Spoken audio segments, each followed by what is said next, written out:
When you don't give back to your community simply gives up on you. Look around our community and you'll see some empty shops and closed businesses that didn't take the time to get involved with charities, community events, etc.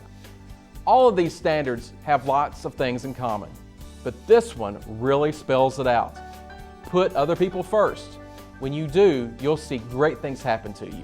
You'll never know who you'll meet, whose life you'll change by giving just a little bit of yourself to that community that has nourished you and taken care of you and nurtured and supported you, and you'll really thank yourself when you do. It's so rewarding. It all comes back to you a millionfold when you're involved, and that's just the spirit of being a good person, is giving back to the community. I'm a firm believer in giving back to the community is one of our unwritten deeds we have to do, and I don't say have to do, you should want to. And community service is whether it's in your business life, your family life, or community life, we all need a give back attitude. And that's if you look at communities like Hardin County, like Elizabethtown, where we're at today, we have a lot of people give back to community projects, and that's very important. So those communities or those counties or those cities that don't have it, they usually start going downhill. Take, for example, Boy Scouts, Girl Scouts. Most of those leaders are probably volunteers. If they don't volunteer, then those young adults are not going to get that opportunity to be in Boy Scouts, Girl Scouts.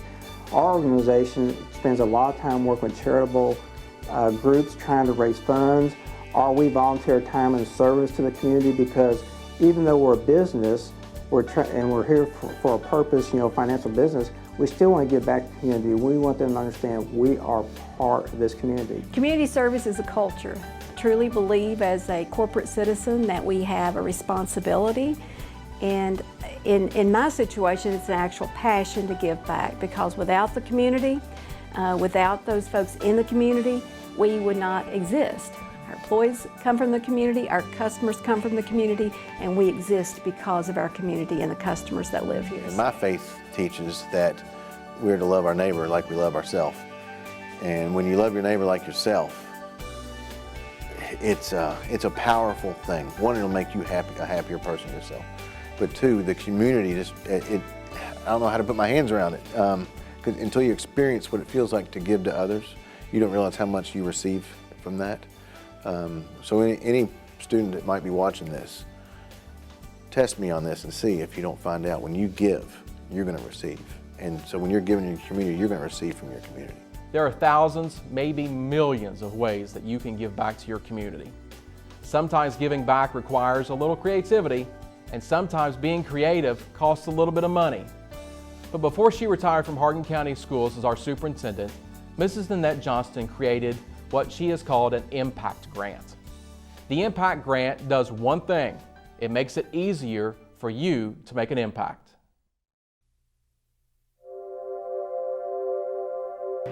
There's no better way to exercise the heart than through helping others. And what better way to help others than through community service? Standard number 8 of the Great 8 Work Ethic Standards talks about community service. And we're here today at Feeding America to look at how we can take all of our work ethic standards and bring them all alive through community service. So how do you start? You start by asking.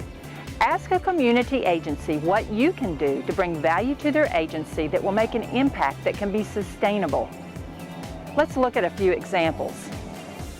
One of our pathways at EC3 contacted our partner here at Feeding America to see what they could do to help. Although it does help to load bags for backpacks, they wanted to do something a little bit more, something that would last, something that would make an impact. They wrote and produced a video of safety procedures for volunteers to watch before helping at Feeding America. Now, this is something that continues to add value and impact to Feeding America. If you need help getting started, there's an idea link at the end of this video. If you need help with funds to launch your idea, now we have what is called an impact grant that you can apply for. You can apply for $100 increments, and the application is very easy to complete. All you need to do is ask your teacher or your guidance counselor for help. There are 4 easy steps for you to complete on a one-page application. Step 1, contact the partner agency and ask them how you can help them with a need that will improve service for others. Number 2, develop your idea based on this conversation. Number 3, determine what materials you need to put your plan into action.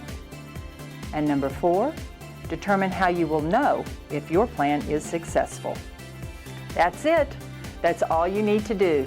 It's very easy. Just ask your teacher or your guidance counselor for help. You can make a difference. You can make an impact. Remember, you don't need a title to be a leader. It's not what you say that matters. It's what you do that matters. So, it's up to you. What will you do?